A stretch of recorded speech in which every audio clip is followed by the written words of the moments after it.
if the subject matter is charged with anger, the person who said or did the original act is looking like a monster. Again, we all have a tendency to do this. But we know that spreading stories or gossiping is harmful, and we need to help each other avoid doing this. A show on the Learning Channel, which I watch when the choices are slim, is What Not to Wear.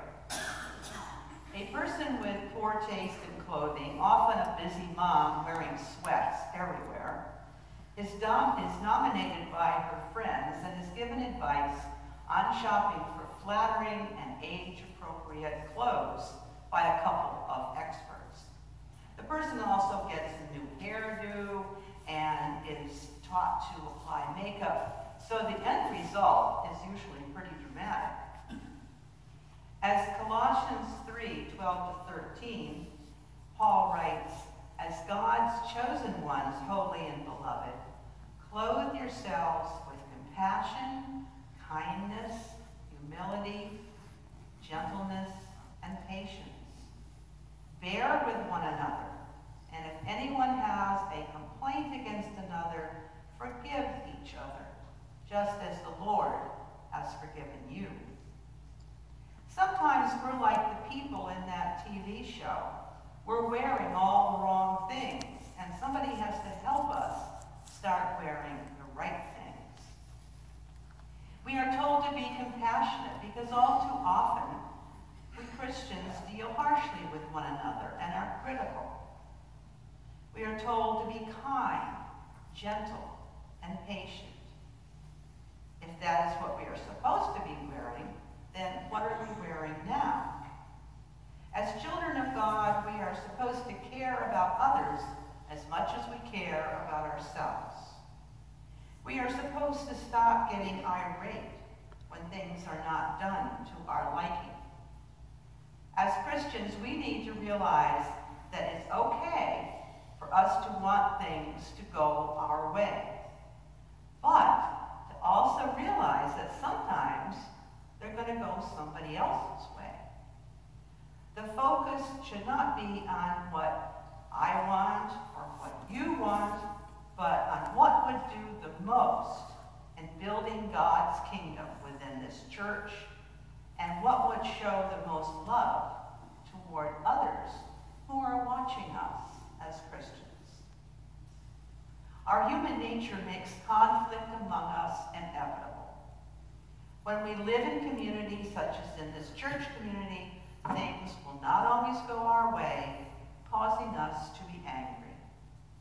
In Colossians 3:15, Paul tells us what we need to do about that anger. Let the peace of Christ rule in your hearts, to which indeed you are called in the one body, and be thankful. Peace is one of those things that everybody wants, but nobody seems to know how to get it. If you've ever watched Miss America or other beauty pageants, you can recall the host interviewing the contestants. When they are asked how they would change things, they often say, "I would work for world peace."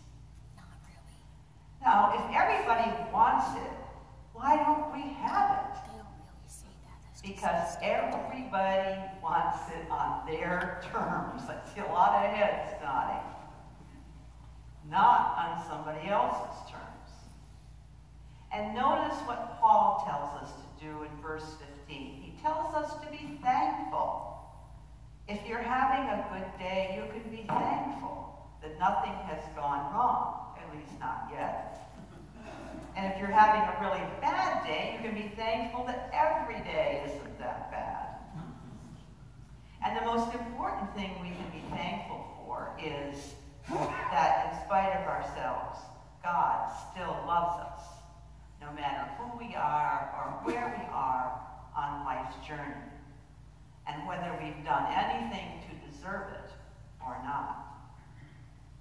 In Colossians 3:16, Paul gives us more needed information.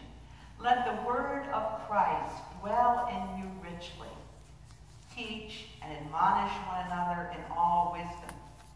And with gratitude in your hearts, sing psalms, hymns, and spiritual songs to God.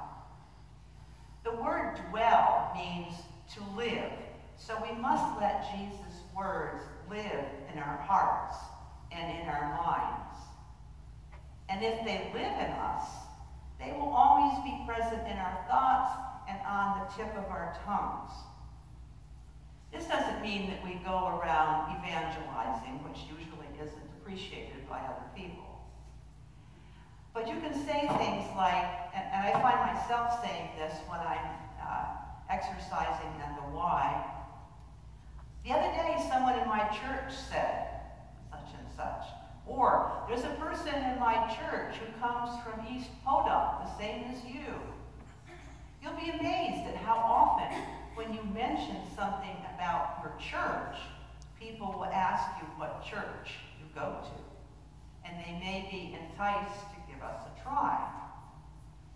The whole point behind today's message is to remind us that we are children of God. And as such, we must look and act like children of God. And to be able to do this, there are certain things we need. We talked about the need to wrap ourselves in those characteristics that will show others who we are. We have talked about opening our hearts to extend more loving grace to others, even when it is difficult. But the one thing we need before we can do any of that is peace in our hearts. Many years ago, there was a contest to find the most peaceful painting in the world.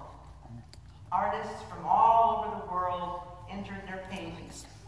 A panel of many judges looked at each one of them as they came in, eliminating some and approving others.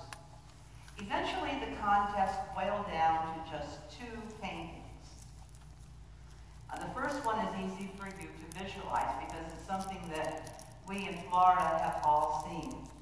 The first painting had a beautiful sunset as seen across ocean waves, lapping ashore on a beautiful sandy beach.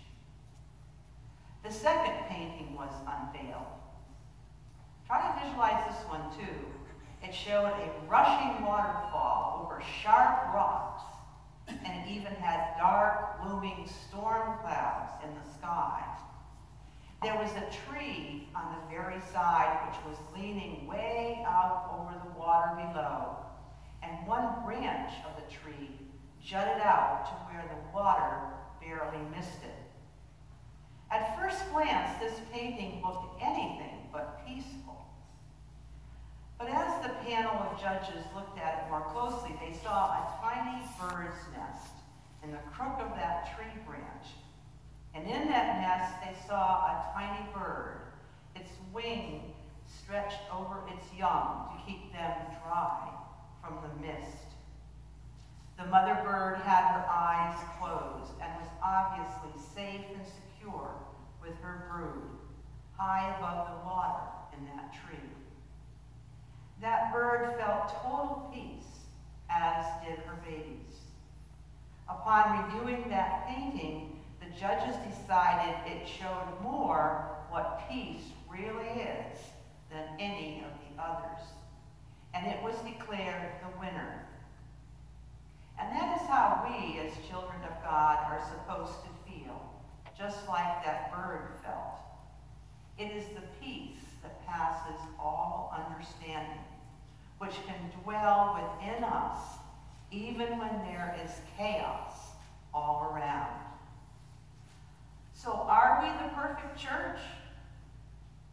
Nope. But we can work towards it. A new year is right around the corner. Let's forget those resolutions to eat better and exercise more. Instead, can we covenant together to make this church even better than it is? Our son has a magnet on his refrigerator that reads, "God, help me be the man my dog thinks I am." In 2016, may God says we